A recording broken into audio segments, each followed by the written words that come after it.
श्री स्वामी समर्थ. आज काय स्पेशल? आज माहिती आहे सॅटरडे स्पेशल. जेव्हा आपण लहान होतो तेव्हा तुम्हाला नक्कीच आठवत असेल की आपण सॅटरडे म्हणजे फन डे म्हणून म्हणवायचो. सॅटरडे म्हणजे चना चिवडा डे म्हणून म्हणवायचो. आणि ती जी शाळेमध्ये जेव्हा आपण जात होतो तो चना चिवडा खायला 5 ते 10 रुपयाचा, ती आजीबाई फिंगर घेऊन बसायची आणि सोबत चना आणि चिवडा घेऊन बसायची.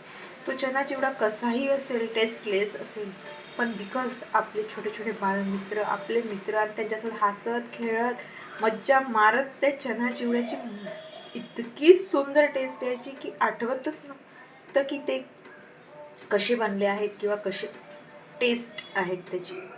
आज आपण त्याच स्टाईलने, त्या आजीबाईच्या स्टाईलने बनवूया चण्याची ग्रेव्ही, चणे, आणि घेऊया लुफ्त, बिलकुल आस्वाद चना चिवड्याचा. आणि आठवू त्या बालपणीच्या आठवणी ज्या आपण त्या काळात एन्जॉय करत होतो आणि खूप हसत होतो, खेळत होतो. तर चला तर मग बनवूया चण्याची भाजी आजीबाई स्टाईलने. Let's go.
तर अशा पद्धतीने आपली शाळेतल्या आजीबाई ज्या चना चिवडा विकायच्या त्यांच्या स्टाईलने आपली चना रेसिपी तयार झालेली आहे. नक्की करून बघा, खूप सुंदर वाटत आहे. आणि एन्जॉय करा त्या आठवणी लहानपणीच्या, बालपणीच्या, शाळेतल्या, की आम्ही कसं एन्जॉय करायचो चना चिवडा. भेटूया नेक्स्ट व्हिडिओमध्ये. रेसिपी आवडली असेल तर नक्की लाईक, शेअर, सबस्क्राईब करा. चॅनलला फॉलो करायला विसरू नका आणि रेसिपीला ट्राय करायला विसरू नका. भेटूया नेक्स्ट व्हिडिओमध्ये. Till then bye.